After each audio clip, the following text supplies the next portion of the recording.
India's number 1 varicose veins hospitals ఐబీసీను సంప్రదించండి. మీ నొప్పి లేని ప్రయాణాన్ని ప్రారంభించండి. అందరికీ నమస్కారం. నేను మీ మాధురి. మీరు చూస్తుంది సుమన్ టీవీ నెట్వర్క్. ఇప్పుడు మనం మాట్లాడుకోబోయేది దశపాపహర దశమి గురించండి. దశపాపహర దశమి పేరులోనే మనకి కనిపిస్తుంది, తెలుస్తుంది కదా, 10 పాపాలను హరించే ఒక రోజు అదే దశమి అని చెప్పి. మరి ఇలాంటి పుణ్య తిథి రోజున మనం ఏం చేయాలి, ఎలాంటి పనులు చేసుకోవడం వల్ల నిజంగా మనకి పాపాలు అన్నీ కూడా హరించిపోతాయి, ఇలాంటి ఆసక్తికరమైన విషయాలు మనకి తెలియజేయడానికి మనతో పాటు ఉన్నారు ప్రముఖ జ్యోతిష్య వాస్తు పండితులు బ్రహ్మశ్రీ శ్రీ నందిబట్ల శ్రీహరి శర్మ గురువు గారు. నమస్కారం గురువు గారు. వాగర్థావివ సంపృక్తౌ వాగర్థ ప్రతిపత్తయే జగతః పితరౌ వందే పార్వతీ పరమేశ్వరౌ. ఆదిత్యాయ చ సోమాయ మంగళాయ బుధాయ చ గురు శుక్ర శనిభ్యశ్చ రాహవే కేతవే నమః. శృంగేరి జగద్గురు పీఠాధిపతులకి, కంచి పీఠాధిపతులకి నమస్కారములు తెలియజేసుకుంటూ కార్యక్రమాన్ని ప్రారంభిద్దాం. గురువుగారు, దశపాపహర దశమి పేరులోనే అర్థమవుతుందండి, దశ పాపాలని హరించే దశమి అని చెప్పి. అసలు ఈ రోజు యొక్క విశిష్టత ఏంటంటారు గురువుగారు? మనకున్నటువంటి చెప్పుకోదగ్గ పండుగలలో దశమితో ఉండేటువంటి పండుగలు సంవత్సరం మొత్తంలో రెండమ్మా. అంటే మొదటి రోజున ప్రారంభించి, పాడ్యమి రోజున ప్రారంభించి దశమి వరకు పండుగగా చేసుకునేటువంటిది అందరికీ తెలిసిందే దసరా నవరాత్రులు, విజయ దశమి అని చెప్పి మనం చెప్పుకుంటాం. కానీ అందరికీ తెలియనటువంటిది, కొద్దిమందికే తెలిసినటువంటిది దశపాపహర దశమి అని చెప్పి ఈ జ్యేష్ఠ మాసంలో వస్తుంది. ఈ జ్యేష్ఠ మాసంలో పాడ్యమి నుంచి మొదలుకొని దశమి తిథి వరకు కూడా కాశీలోని దశాశ్వమేధ ఘాట్లో స్నానం ఆచరించి ఆ దశాశ్వమేధ ఘాట్లో ఉన్నటువంటి శివలింగాన్ని గనక దర్శనం చేసుకుంటే, ఏ రోజుకు ఆ రోజు దర్శనం చేసుకుంటే మనకు లింగ పురాణం ప్రకారము, శివపురాణం ప్రకారం చెప్పబడినటువంటిది గత 10 జన్మలలో ఉన్నటువంటి దోషాలు తొలగిపోతాయి. ఓకే. దశమి రోజున పూర్తిగా చూసుకుంటే ఈ జన్మలలో అంటే దశపాపాలు అంటే మనం చెప్పుకుందామమ్మా, వాక్కు చేత 3, శరీరము చేత 3, మనస్సు చేత 4, ఈ మొత్తము కలిపి 10 రకాలైనటువంటి దోషాలు మనం నిత్యం జరుగుతూనే ఉంటాయి మన శరీరంలో. అటువంటివన్నీ కూడాను తొలగిపోతాయి అని దాని అర్థం. కాబట్టి మనకు చెప్పబడిందంటే ఖచ్చితంగా దశాశ్వమేధ ఘాట్లోనే ఆ స్నానం ఆచరించి ఆ స్వామిని, అక్కడ దశాశ్వమేధ ఘాట్లో వెలిసినటువంటి ఈ శివుని గనక దర్శనం చేసుకుంటే అశ్వమేధ యాగం చేసిన పుణ్య ఫలితం మన ఖాతాలో పడుతుంది. ఒక అశ్వమేధ యాగం చేయాలంటే ఎంత కష్టమో మన చరిత్రలో గనక చూస్తే తెలుస్తుంది. దశరథుల వారు 10 అశ్వమేధ యాగాలు చేసినటువంటి స్థలమే ఆ ప్రదేశం. అందుకే దశ అశ్వమేధ యాగములు అని కూడా మనకు చెప్పబడి ఉన్నట్టుంది. అందుకే దశాశ్వమేధ యాగ ఘాట్ అని అంటారు. బ్రహ్మ కూడా 10 అశ్వమేధ యాగాలు పూర్తి చేశారని అక్కడ చెప్తుంటారు, అదే ప్రదేశంలో. అందుకనే అక్కడ స్నానం ఆచరించి అక్కడ కొలువైనటువంటి ఈశ్వరుని దర్శనం చేసుకుంటే చాలా విశేషమైనటువంటి ఫలితము, 10 రకాలైనటువంటి దోషములు తొలగిపోతాయి. అశ్వమేధ యాగ ఫలితాన్ని మన ఖాతాలోకి వేయడం జరుగుతుంది. ఇంకా ప్రధానంగా చూసుకున్నట్లయితే ఈ దశాశ్వమేధ సంబంధించినటువంటి దశపాపహర దశమి జ్యేష్ఠ శుద్ధ దశమి గంగా అవతరించినటువంటి రోజుగా చెప్పబడి ఉంది. అంటే భగీరథుడు గంగని తీసుకొచ్చిన రోజు ఈ భూమి మీద ప్రదేశంలో అంటే మనకు ఈ వైశాఖ మాసము సప్తమి రోజున గంగావతరణంగా మనకు చెప్పబడి ఉన్నప్పటికీ కూడా మనకు ప్రధానంగా వాల్మీకి రామాయణంలో ఈ జ్యేష్ఠ శుద్ధ దశమిని గంగా అవతరించినటువంటి రోజుగా చెప్పబడింది. అంటే మనకు ఈశ్వరుడికి 2 భార్యలు అని చెప్పి మనకు లోకంలో నానుడి, పార్వతీ అమ్మవారు, గంగా. అంటే విష్ణు యొక్క పాదముల నుంచి ఉద్భవించినటువంటిది, ఎక్కడో విష్ణు లోకంలో వైకుంఠంలో ఉద్భవించినటువంటి గంగ ఆ వస్తున్నటువంటి ప్రవాహ వేగాన్ని భరించే శక్తి భూమికి లేదు. భూమి మీద పడింది అనుకోండి, భూమి అతలాకుతలమైపోతుంది. అంతటి శక్తిని నన్ను భరించేవాడు ఎవడైనా ఉన్నాడా, ఉంటే చెప్పు, అప్పుడు నేను కిందికి భూమి మీదకి వస్తాను అని చెప్పి భగీరథుడిని అడుగుతుంది. అడిగితే ఎవరూ కానరాక భగీరథుడు పరమేశ్వరుని కోసం తపస్సు చేస్తే పరమేశ్వరుని తన జటాజూటంలో అమ్మవారిని బంధించి ఒక జట గుండా ఈ గంగని మనకు పంపించడం జరిగింది. అంటే విష్ణు పాదాన్ని నుంచి ఉద్భవించి శివుని జటాజూటంలో ఉండి అక్కడ నుంచి బ్రహ్మమానస సరోవరంలో గుండా ఉండి మనకు గంగా ముఖం అని చెప్పి గంగా ఉంటుంది, యమునోత్రి గంగోత్రి, అక్కడ గంగ ఉద్భవించినటువంటి ప్రదేశం నుంచి ప్రవహిస్తూ హరిద్వార్ గుండా ఇలా ప్రవహిస్తూ కాశీ దగ్గరికి వచ్చేసరికి పరమేశ్వరుణ్ణి స్పృశించడం కోసమై అమ్మవారు ఉత్తరవాహినిగా తన ప్రవాహాన్ని మార్చుకొని ఈ విధంగా కాశీలోకి వచ్చింది. భూమి మీద అవతరించినటువంటి రోజుగా చెప్పబడినటువంటిది ఈ యొక్క దశమి.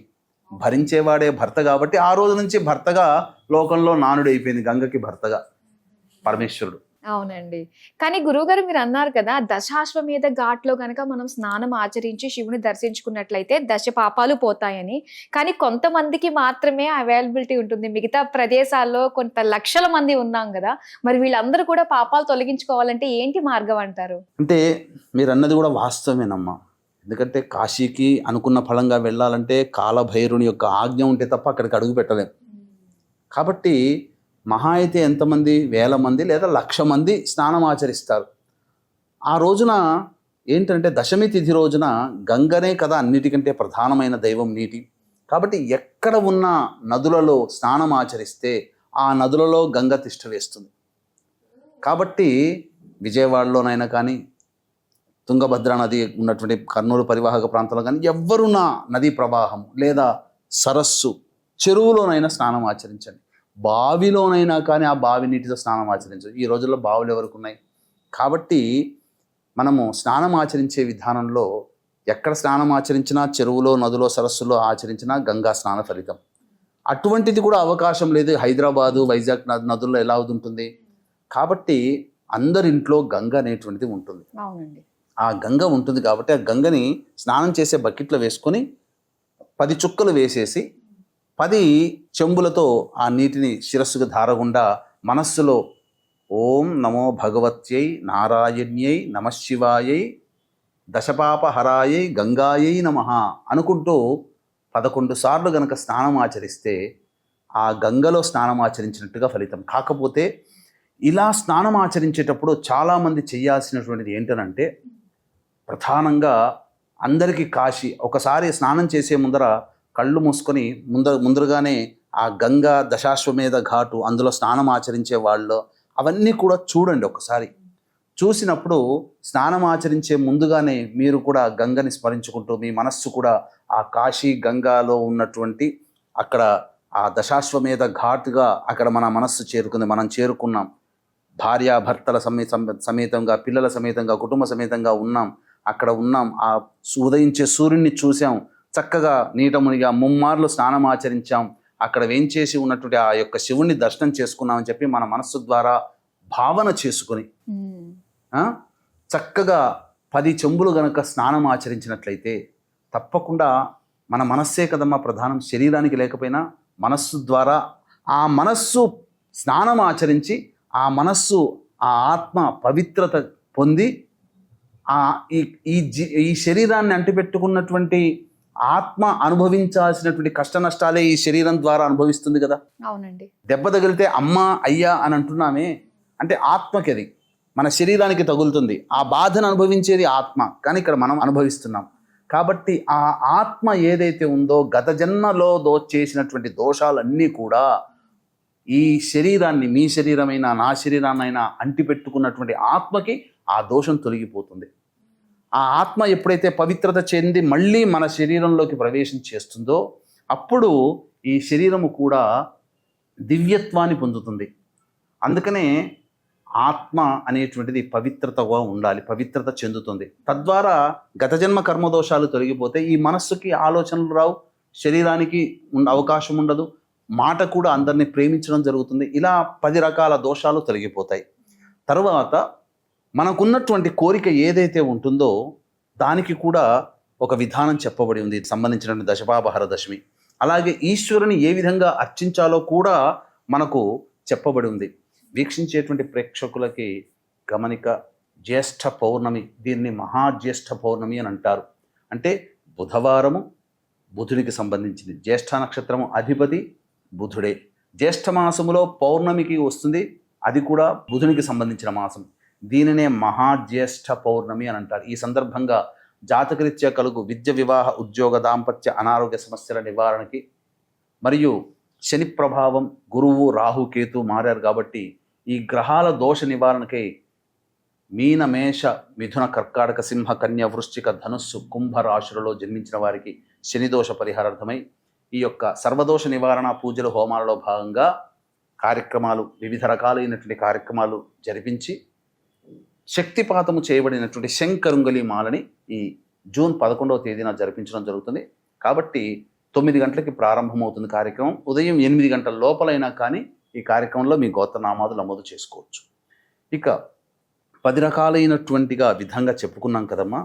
స్నానం ఆచరించిన తర్వాత ఒక 108 సార్లు తక్కువ కాకుండా ఓం నమో భగవత్యై దశపాపహరాయై నారాయణ్యై నమశివాయై గంగాయై నమః అనే నామాన్ని 108 సార్లు జపించి ఆవు నెయ్యి, నల్ల నువ్వులు, పేలపిండి, బెల్లము ఇవన్నీ కలిపి ఒక 10 ముద్దలు చేసుకోవాలి. చేసుకొని పారుతున్నటువంటి నీటిలో మీ యొక్క సంకల్పం నెరవేరాలి, మీ కోరిక నెరవేరాలని ఆ నీటిలో 10 సార్లు గంగని స్మరించుకుంటూ వదిలేయండి. నది ఉండదు, చెరువు ఉండదు, సముద్రం ఉండదు, బావి ఉండదు. అటువంటి వాళ్ళు ఒక బకెట్ నీళ్ళల్లో ఆ విధంగా ఉత్తరం వైపున ఫేస్ పెట్టి ఈ విధంగా మీ సంకల్పం నెరవేరని ఆ యొక్క 10 ముద్దలని ఆ బకెట్లో వేయండి. కరిగిపోతుంది. ఆ నీరు ఎవరి తొక్కని ప్రదేశంలో వేయవచ్చు. ఇక అవకాశం ఉంటే ఆ రోజు సాయంకాలం వరకు ఉపవాసం ఉంటే మంచిది, లేకపోతే భోజనం చేసినా పర్వాలేదు. సాయంకాలం ప్రదోషకాల సమయానికి 5 గంటలకల్లా మళ్ళీ స్నానాది కృత్యాదులు నెరవేర్చుకొని చక్కగా శివాలయానికి చేరుకొని ముందుగా నవగ్రహాల చుట్టూ శివాయ నమః అంటూ 27 ప్రదక్షిణలు చేసి, అవకాశం ఉంటే ప్రదోషకాలంలో చేసే అవకాశం గనక దొరికితే ఈశ్వరుడికి అభిషేకం మంచి శుద్ధమైనటువంటి జలముతోనే చేయాలి. గంగగా భావించి జలముతోనే అభిషేకం చేయాలి. తదనంతరం 10 రకాలైనటువంటి పుష్పాలతో ఈశ్వరుణ్ణి అర్చించాలి. దశపాప హర దశమి రోజున 10 రకాలైనటువంటి పుష్పాలతో ఈశ్వరుని అర్చిస్తే ఈశ్వరుడు ప్రసన్నత చెంది అనుకున్నటువంటి సంకల్పం నెరవేరుస్తాడు అని చెప్పవచ్చు. నిజంగా 10 రకాల పాపాలు తొలగిపోవడమే కాదు, మనం అనుకున్న కోరికలన్నీ కూడా నెరవేర్చే విధంగా ఒక చక్కటి మార్గాన్ని మా అందరికీ తెలియజేసినందుకు ధన్యవాదాలు గురుగారు. సర్వం శ్రీ ఉమామహేశ్వర పరబ్రహ్మార్పణమస్తు.